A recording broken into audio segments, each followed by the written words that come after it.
Assalamualaikum warahmatullahi wabarakatuh. Semoga kita semua selalu dalam keberkahan Allah dan semoga pertemuan ini, perjumpaan ini memberikan manfaat bagi semua. Izinkan saya menyebut beberapa nama yang saya hormati: Gubernur Sulawesi Selatan atau mewakili, Ketua Dewan Pengurus APEKSI, kemudian juga Wali Kota Makassar, para wali kota atau perwakilan wali kota, para delegasi, dan seluruh peserta Rakernas yang saya muliakan. Pada kesempatan ini, izinkan kami menyampaikan terima kasih Pak Ketua atas kesempatan untuk berbagi yang menjadi gagasan bagi kami. Dan waktu saya dapat teks itu, teksnya sempat keselip karena ketika di Mekah, Madinah itu memang lebih banyak kegiatan domestik di sana. Lalu saya sampaikan beliau, insya Allah hadir. Cuma waktu itu beliau bilang tanggal 12, saya tibanya tanggal 12. Barangkali mesti jet lag, gak taunya ternyata 13. Alhamdulillah jadi bisa sampai ke tempat ini dan jumpa dengan semuanya. Lalu terkait dengan kota, ini Bapak Ibu semua di sini adalah para wali kota, para pengelola kota. Jadi kalau berbicara tentang kota, saya rasa Bapak Ibu semua sudah sangat menguasai. Saya tidak ingin menggarami air laut. Ini semuanya para ahli di sini. Ahlinya bukan ahli teori, tapi mengerti bagaimana operasionalisasinya. Jadi dalam kesempatan ini, saya ingin menyampaikan yang menjadi gagasan. Bagaimana kota di depan, apa problematikanya. Dan kami ketika mendapat tugas mengelola Jakarta, pada waktu itu kami selalu sampaikan ada 3 level di dalam manajemen pengelolaan kebijakan publik. 1, gagasan, diturunkan dalam bentuk narasi supaya bisa dipahami oleh semua, sehingga visi itu diketahui secara sama, simetris oleh semua. Lalu ketiga adalah eksekusi, karya. Karena itu ketika menjadi 3 kata, katanya adalah gagasan, narasi, karya. Tidak ada karya tanpa gagasan, tidak ada karya tanpa narasi. Sehingga apapun yang dilakukan bisa dicari asal muasalnya dan dicari penjelasannya. Nah, itu yang kami ingin sampaikan di sini adalah beberapa hal terkait dengan gagasan. Karena itu sekalian, kalau boleh tunjukkan next slide. Ini gagasan awal yang kami bawa sama-sama di dalam perencanaan Indonesia ke depan. Ini peta Indonesia, potret Indonesia di malam hari.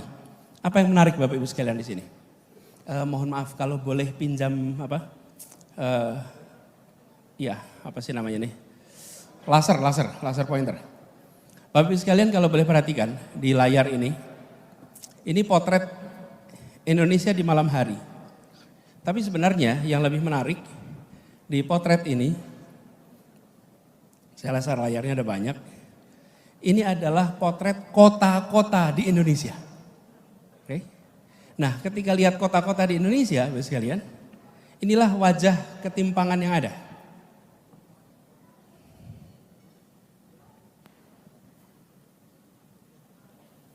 Kelihatannya ada ketimpangan juga Pak di sini Pak. Coba dilihat dulu. Jadi kalau Bapak Ibu perhatikan, oke, sip. Ternyata ketimpangan pengetahuan pengelolanya nih Pak. Kalau Bapak Ibu perhatikan di sini, oh tidak sampai rupanya. Oke, lihat saja. Lampu ini menggambarkan kota di Indonesia. Ketika kita lihat kota-kota ini, sekalian, di Jawa paling terang itu Jakarta, Surabaya. Begitu masuk Sumatera, titik-titik kecil. Kalimantan titik-titik kecil. Ini yang lebih ramai itu di Sarawak. Ini Malaysia. Sampai di kawasan timur gelap. Saya tidak menggunakan statistik Bapak Ibu sekalian. Gak pakai statistik nih. tentang macam-macam. Nggak usah, pakai ilustrasi ini aja. Listrik yang nyala di malam hari.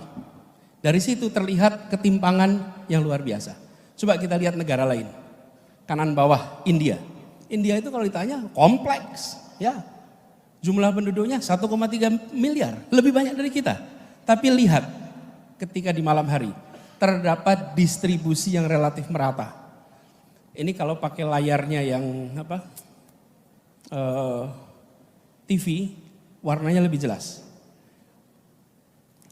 Di sini terlihat bahwa kota-kota memiliki, dalam tanda kutip, kontribusi yang relatif setara. Dari situ, lihat kemudian Korea Selatan apalagi. Seoul tentu saja paling kuat.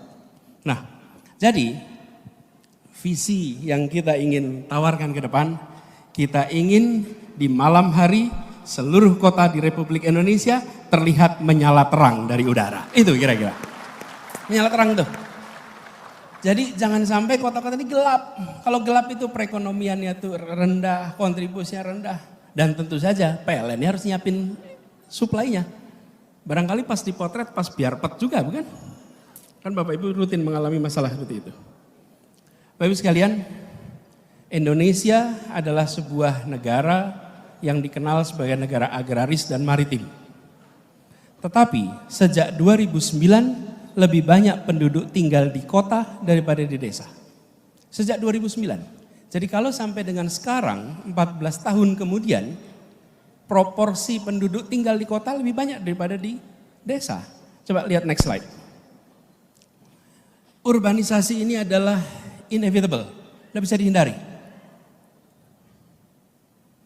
Tetapi masalah yang ada di sebuah kota sesungguhnya adalah soal pilihan. Kita memilih membiarkan muncul masalah atau kita memilih untuk mengantisipasi masalah.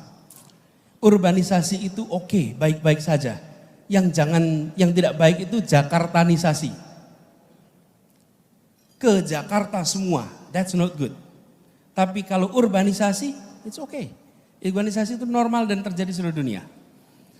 Diperkirakan, tadi visinya Pak Ketua 2045, tahun 2045 itu 70% penduduk Indonesia akan tinggal di perkotaan. Harus antisipasi dari sekarang. Sekarang 57.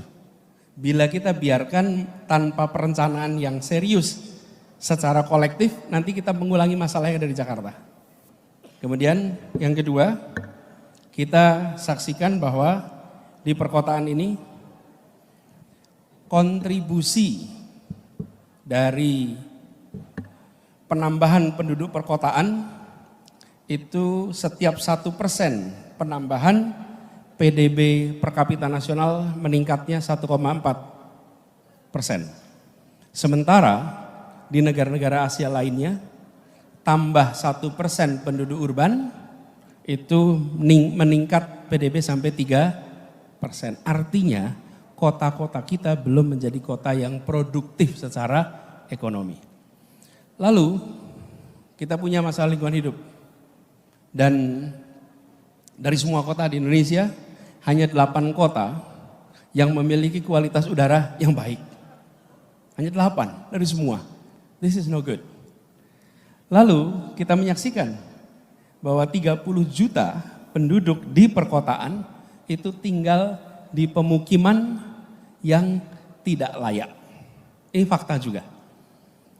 Dan yang kelima, kita melihat kesenjangan sosial yang tinggi di perkotaan.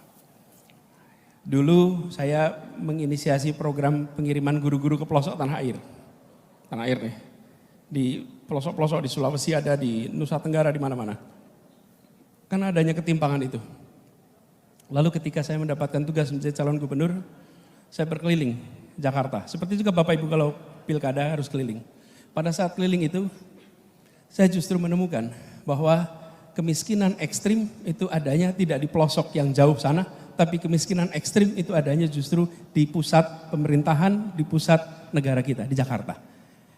Yang ekstrim miskin di situ, yang ekstrim kaya juga di situ. Jadi ketimpangan-ketimpangan di kota-kota kita, itu ketimpangan yang harus dibereskan agak awal. Nah, kami melihat permasalahannya ada pada pertumbuhan yang tidak berkeadilan. Saya menggunakan contoh Jakarta Bapak Ibu sekalian, bukan tempat lain. Jakarta ini, Bapak Ibu sekalian, kalau kita lihat tata ruangnya itu berkembang tanpa dikendalikan dengan sebuah visi tentang pergerakan penduduk. Ini wajah Jakarta sejak tahun 72 sampai 2012. Sekarang lebih luas lagi di luar Jakarta. Kalau dalam Jakartanya tidak banyak berubah. Dan di Jakarta itu sekalian tinggal 8% tanah ruang terbuka, 92% tertutup. Kami merasakan apa yang kita lihat di Jakarta adalah fenomena yang bisa terjadi di kota-kota lain beberapa dekade yang akan datang. Karena itu kami memandang sebaiknya jangan mengulang problematika yang dilewati beberapa dekade di Jakarta dan kota besar lainnya, tapi mulai dari sekarang kita tata agar kota-kota kita ketika nantinya menjadi kota yang besar, dia menjadi kota yang layak huni. Berikutnya, saya ingin menunjukkan salah satu masalah juga yang dihadapi di kota-kota kita di Jakarta, di Indonesia. Pertama adalah soal kemandirian fiskal. Saya rasa Bapak Ibu semua merasakan soal kemandirian fiskal. Ini menurut laporan dari Kementerian Keuangan bahwa 60 atau 70% kota kita itu belum mandiri. 29% mandiri dan hanya 2% yang mandiri.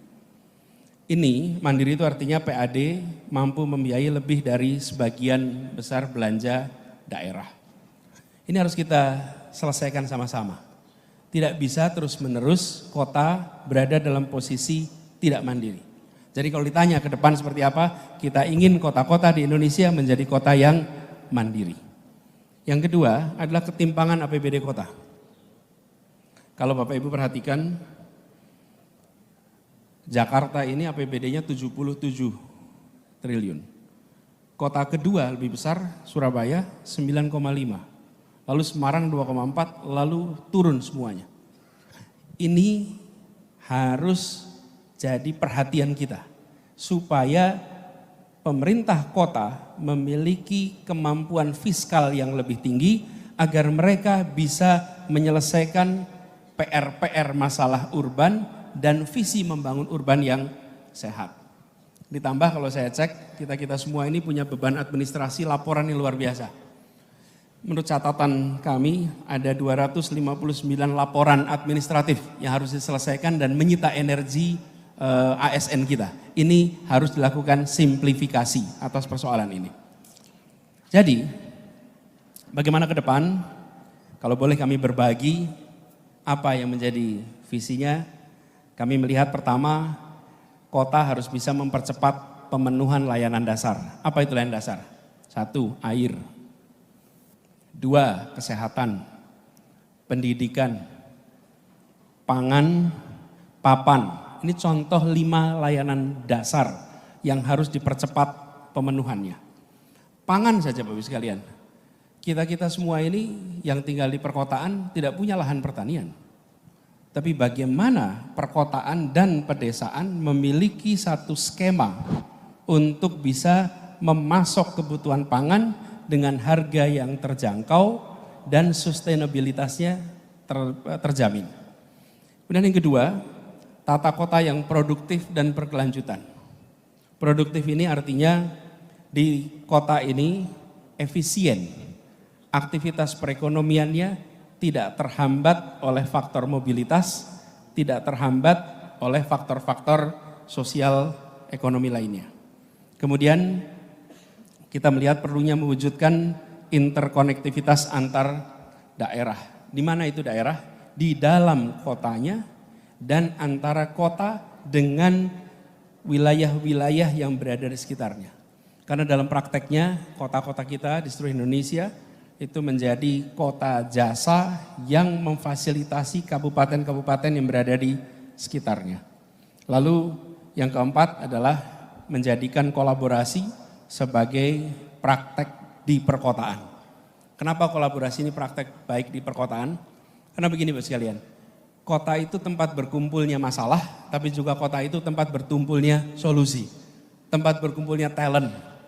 Kalau tanya di mana lokasi orang-orang terdidik, kebanyakan di perkotaan. Di mana lokasi think tank di perkotaan, di mana lokasi NGO di perkotaan. Nah, sayang kalau mengelola kota itu hanya dikerjakan oleh pemerintah kota saja, bila tidak memanfaatkan institusi-institusi ini. Sama perguruan tinggi, di mana lokasinya? Di perkotaan. Karena itulah kolaborasi kami memandang sebagai kewajaran baru.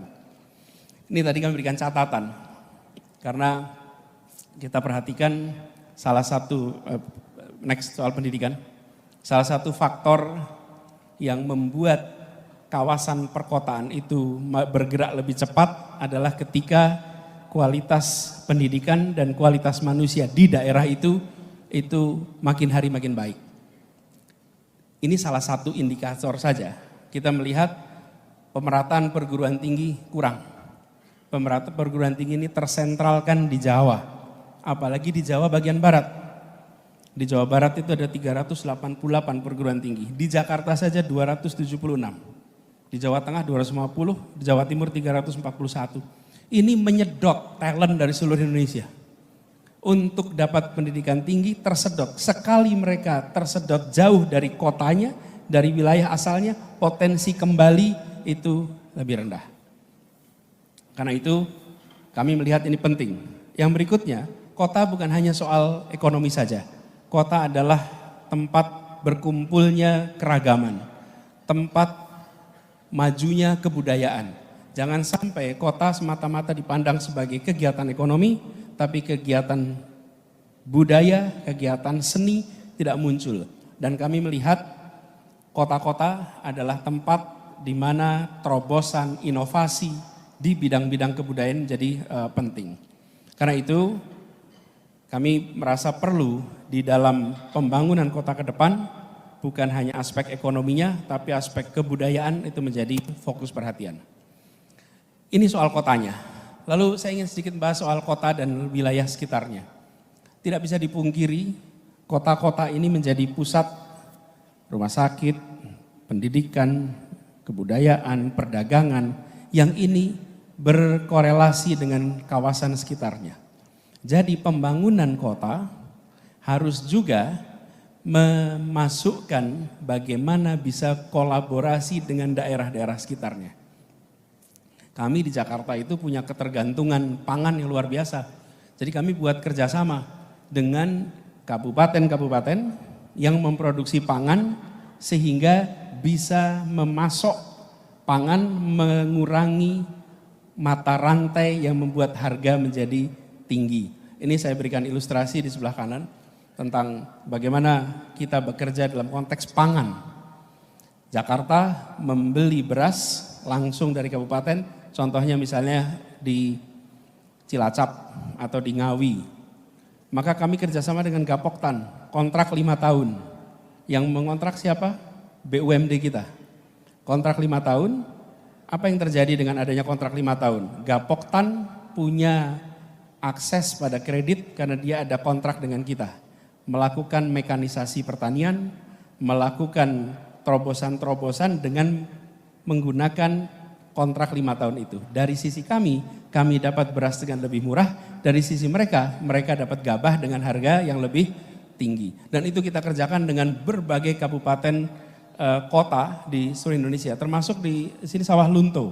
Ada Sawah Lunto di sini ya. Ada Sawah Lunto juga. Kita kerjakan beras dengan kota-kota ini. Nah, artinya kota secara serius dirancang untuk bekerja sama di aspek-aspek yang menjadi kebutuhannya dengan daerah sekitarnya.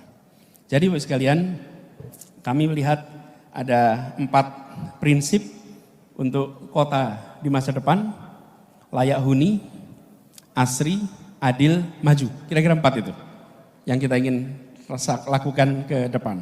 Layak huni artinya airnya bersih, baik, kemudian papannya tersedia, tempat tinggalnya tersedia dengan layak, kemudian lingkungan hidupnya baik. Adil artinya ada kesetaraan kesempatan dari mulai pendidikan, kesehatan, sampai dengan kegiatan keagamaan. Maju dalam artian kita terus-menerus membuat kota kita kota yang memfasilitasi modernisasi di kota ini. Ini gambarnya JIS, tapi nggak ada rumputnya di sini, Pak. Jadi nggak kelihatan di rumputnya di sini, Pak. Nah, untuk itu semua kami melihat ada 6 rute untuk ke sana. Akselerasi yang tadi saya katakan, yang kedua transportasi umum sebagai moda utama, yang ketiga pemerataan perguruan tinggi, yang keempat relasi urban dan rural yang saling menguatkan, yang kelima minimalisasi beban administrasi pelaporan dari Pemda, yang keenam pemerintah pusat harus menjadi pemercepat kolaborasi antar daerah. Ini 6 hal yang kami rasa perlu kita kerjakan untuk kota-kota Indonesia di masa yang akan datang. Sebagai catatan saja yang terkait dengan transportasi umum Bapak Ibu sekalian, ini perlu secara serius dipikirkan dari sekarang, jangan sampai seperti Jakarta. Kami di Jakarta berpuluh tahun menggunakan pendekatan namanya car oriented development. Pembangunan berbasis mobil atau berbasis kendaraan darat.